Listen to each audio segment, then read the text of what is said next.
Cela fait maintenant plusieurs décennies que les chercheurs partout à travers le monde se démènent à trouver le remède parfait pour guérir le bégaiement.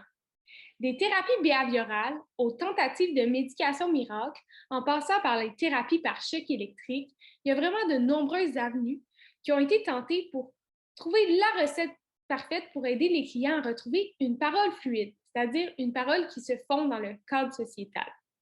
Au fil du temps, on a réussi à trouver des traitements qui convenaient mieux à certaines tranches d'âge. Par exemple, la littérature semble s'entendre sur le fait que les thérapies basées sur le conditionnement opérant démontrent d'assez bons niveaux d'efficacité pour la clientèle préscolaire. Il n'y a toutefois pas vraiment de thérapie qui soit montrée aussi efficace pour la clientèle adolescente et adulte. Historiquement, l'objectif ultime des orthophonistes, c'était d'améliorer la fluidité de la parole. Mais ce qu'on a remarqué, c'est qu'il y avait des impacts à l'amélioration à tout prix de la fluidité. Ça pouvait maintenir et générer de l'anxiété. Donc, il a fallu élargir les façons d'intervenir en bégaiement. Avec l'avènement du modèle social du handicap en orthophonie, il y a de nouvelles interventions qui ont vu le jour. Un type d'approche qui a fait son apparition vers 1960 et qui revient au goût du jour depuis 2010, ce sont les thérapies d'acceptation du bégaiement, c'est-à-dire les thérapies où on soutient le client vers une acceptation de sa parole telle qu'elle est. Prenons l'exemple de Mario, un orthophoniste en bégaiement. Lui, depuis quelques années, il s'intéresse aux thérapies d'acceptation du bégaiement. Toutefois, il n'arrive pas en clinique à trouver des outils concrets pour travailler avec cette approche.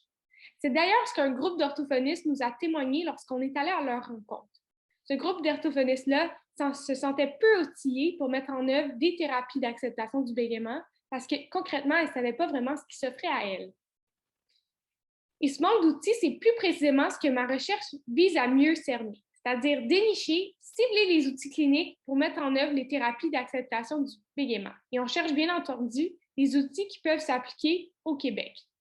Et pour pallier à ça, nous avons réalisé une revue de la portée sur les bases de données CINAHL, Medline, Embase et PsycInfo avec des mots-clés tels que stuttering, stammering et commitment therapy.